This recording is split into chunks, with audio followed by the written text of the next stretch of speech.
Hello, this is part two of embracing your sensitivity, navigating life as an empath.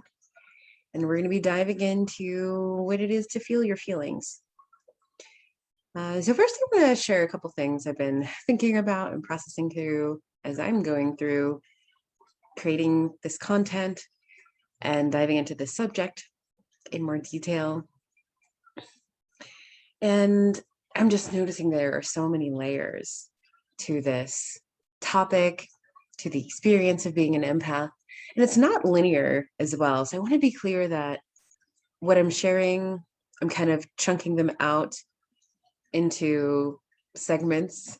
But it's not a step one, step two, step three type of thing. I don't know how it could be. And the process and the journey is so unique to you, and your journey is going to look how it is going to look, and it's perfect and beautiful. And so I just want to say that the point is not really to give a linear structure of how to train yourself as an empath. It's more so just here's some of the things that you may come up not against, but just that may come up for you in your life. And how did I navigate through that when that came up for me? And how could I potentially support you as you navigate through your life? So I wanted to share that. And then another thing I was thinking of is just some of what I'm sharing, most of what I'm sharing, because like I said, the label of empath could be helpful to some people, but in general, I personally don't find labels to be very supportive, largely. So I'm coming up against this again, is that what I'm sharing today is just a very universal human experience and a way to work through that universal human experience and level up emotional navigation and, just work through the emotional body in a certain way and develop the ability to feel our feelings to a deep level. And that's something that everybody can do. So it's not really just an empath thing, but it's going to help you be an empath for sure. Because the whole point is kind of zooming into one aspect of part one, knowing yourself, which is knowing your emotional body. So we're kind of zooming into the emotional body here in this video and with this invitation. So why is it harder to feel your feelings? Why is it harder than it sounds? It's because we're not raised to do this. And I'm speaking in generalizations, but in our culture in America anyway, I'm having a memory now of being in Walmart. I was making a return, and behind me was an older woman and a young boy, and he was dancing and just having fun and trying to enjoy the experience there of waiting in line at the Walmart returns service desk. And he kept being told by the woman accompanying him, shh, stop talking, that whole diminishing effect, because you're in public, so people don't have patience for kids and how they act and how they sound and all that. So it makes sense. I'm not trying to say that it's wrong, but it's just when you're a child and you're learning everything, it's how does that information get processed by a child, and what does that actually teach them about their emotions and allowing themselves to live fully in the present? And I noticed, because I've been a nanny off and on for 10 years, and kids have this ability to be so present. I'm talking 7 years or younger. They're so present with what they're feeling in that moment, and they're not really attached to the future. They're not really attached to the past. It's really just what's going on in that moment. When they're in a tantrum, that's all there is, right? And when they're happy about something, that's all there is. So you get the positive with the negative of it. And I think that's really the truth. That's really the cleansed emotional body, is nothing's really sticking. It's just whatever experience they're having at the time. And then there comes a point when we're taught all of this, oh, don't experience that, shove it down. And then eventually it gets kind of murky with what we're experiencing, and why. If you've ever been told, suck it up, you're fine, stop crying, those types of things when you were a child and having emotions, then you build this inner checks and balances because you're hearing it externally, right? And you're taking that in as truth and information. Then even after that stops being the case, there's internal emotion police that see those things come up. It's like, oh, when I did that when I was young, my mom would tell me this, so I'm going to do that for myself now. So that becomes this like internal emotional suppression pattern, when perhaps when we were younger, what we wanted or needed, rather than suppressing our emotions, was validation of those emotions.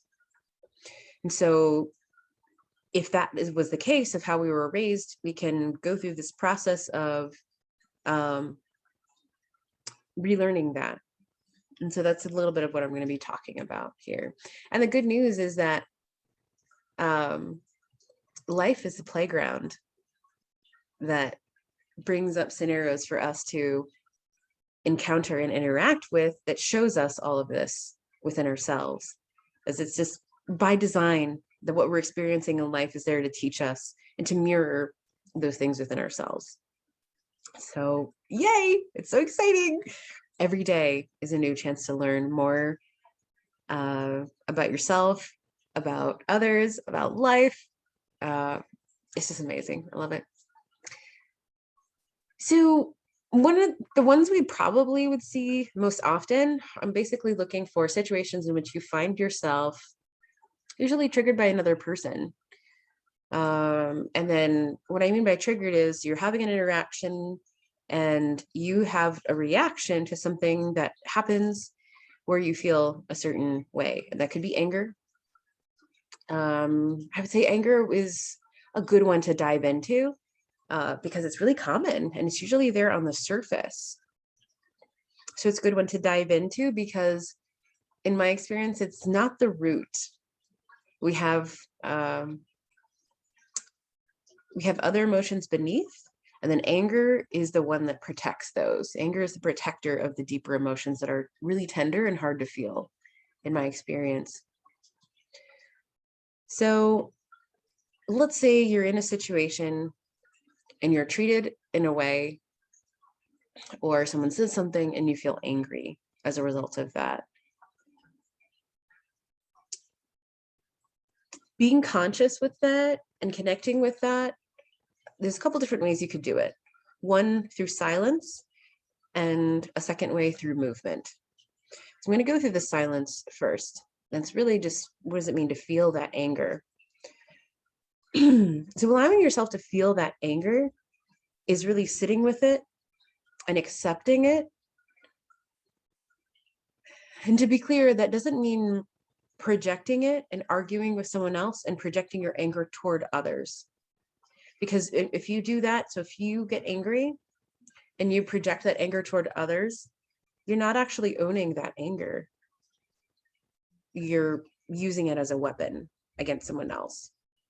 So it doesn't even actually get to teach you anything because this is just something to throw. So let's not do that anymore. We've got better tools now. Own your anger. And so what that looks like is sitting, taking some space in that situation, so you don't project towards someone else. If you're feeling like that's a pull, go somewhere where you have safe space alone and just literally sit and close your eyes and be aware of that anger. Feel that anger in your body and get curious. Get curious. Where is the anger? Where is it located in your body? Does it have a color? Does it have a texture? Does it feel dense or light? Does it have a temperature? Is there a sensation that goes along with it?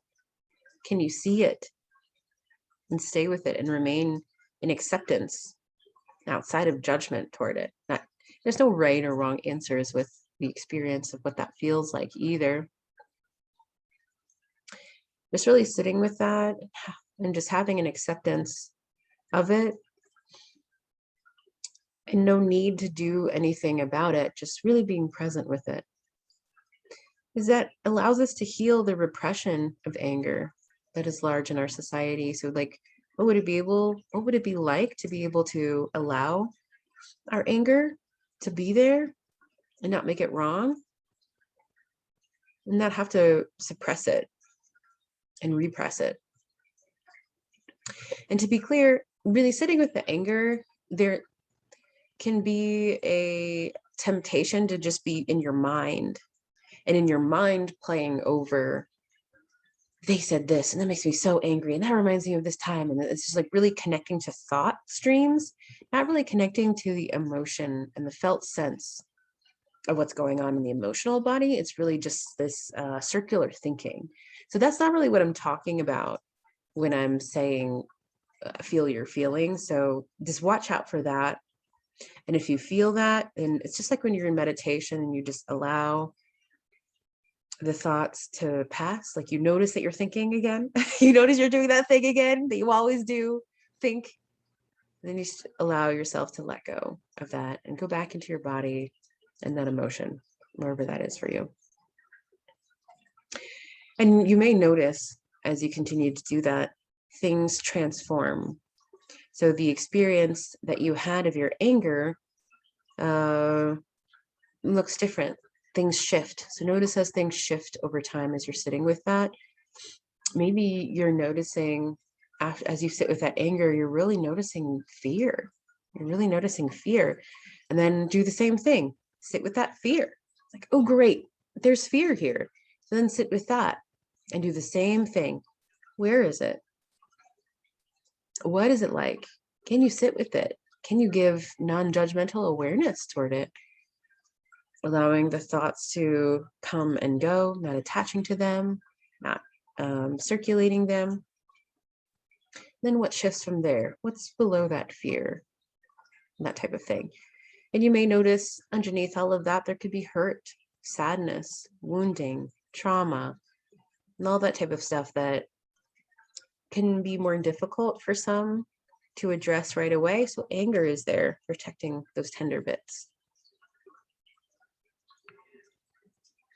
So that's a silence way of feeling your feelings.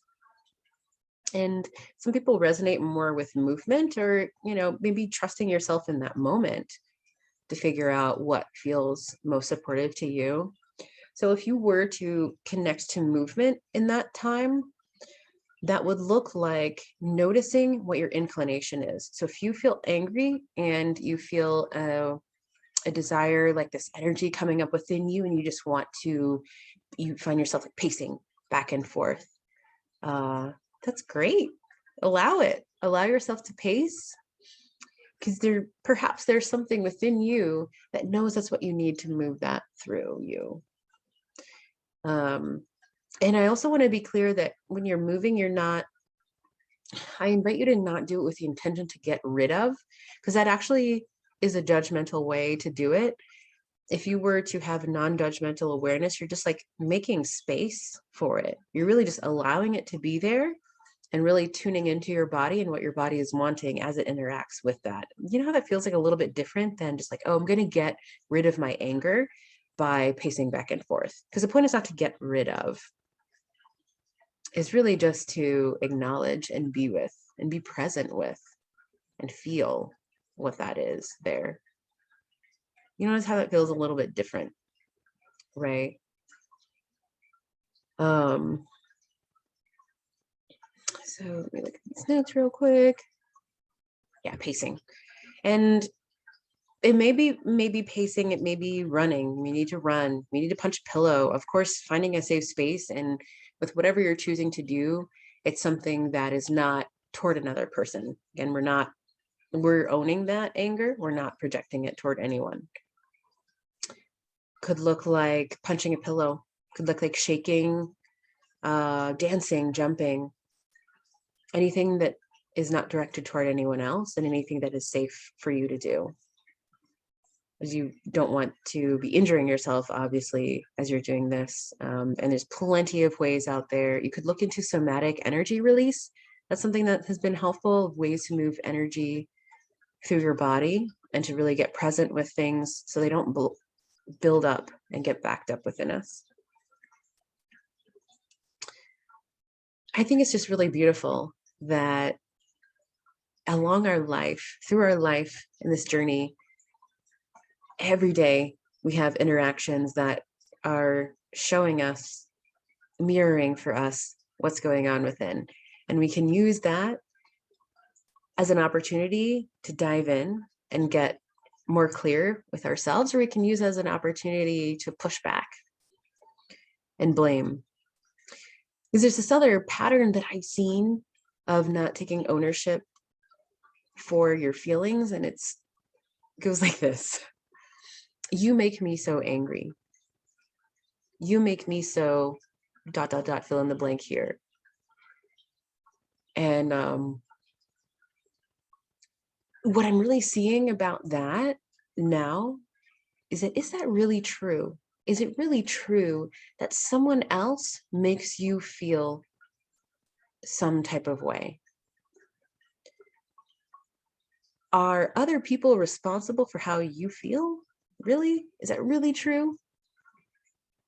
Because I really don't think so.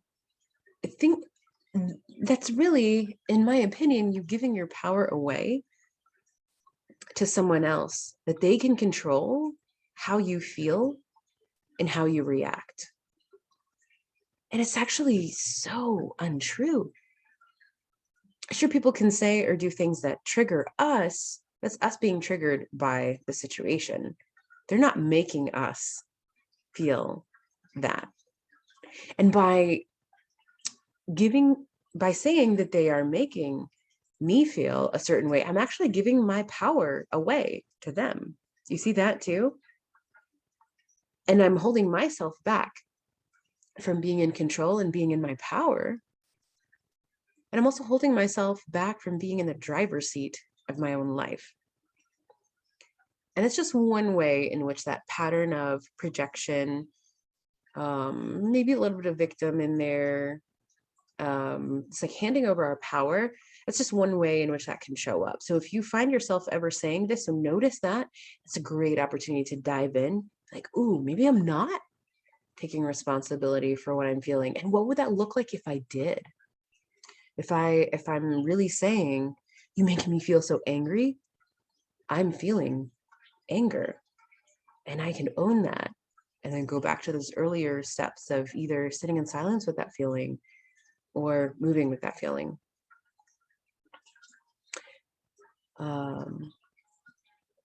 And so what would it be like to communicate?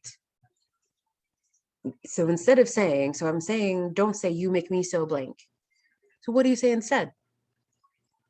I feel upset. I feel overstimulated right now, and I need to go outside and take a couple deep breaths. Or I'm just riffing right now, just some examples of what that could look like.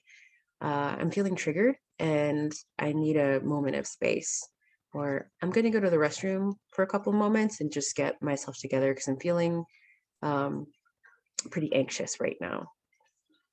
So those are ways to own what you're feeling. And then it also, you notice it takes it a step further as to what do I need? So building your relationship with your feelings and connecting patterns to, oh, where is this really coming from? And earlier and earlier childhood wounding or patterning habits, things like this is a great opportunity to learn so much about yourself. And when you get there, then you notice and you start to build relationship with what do you need to get yourself clear again. And by clear, I mean that energy is not backing up within you. It's just flowing. There's nothing that it can stick to because you're clear. And that's so important for being an empath. So I'll talk about clearing techniques later on in another video because you can't help it. It happens. And it's great to have tools at that time when things get backed up. But how do we prevent things from getting backed up that are beyond our control perhaps at the time? is by taking control over what we can control and clearing the things that we can clear. And so this is one way to get super clear in the emotional body, is by having this patterning. And this is work, it's shadow work, self work, but it's going to get you to a point where you really are able to feel those differences in your emotions. When you're zooming in on what you're feeling, you're owning that, you're connecting to why it's there. Because if you don't have that, then how can you tell if you're picking up on something that's yours or picking up on something from someone else? It makes it real convoluted, like a blubbery mess when we can't really differentiate. This is one way to zoom in and start to be able to differentiate. So to summarize, effective emotional navigation is required for being a human, especially an empathic human. It's going to make your life so much better. It's going to be a little bit of work to get there, but it's so juicy. And your life, you don't really have to go out and do anything to bring these lessons to you, because your life just has a natural way of bringing them to you. All you just got to do is enjoy the ride of your life and be present when those things come up. It's like, oh, okay, here's an opportunity for me to learn about my anger. Here's an opportunity for me to learn about my shame. Here's an opportunity for me to learn about my guilt, my desire to run away, all of these that you may find come up.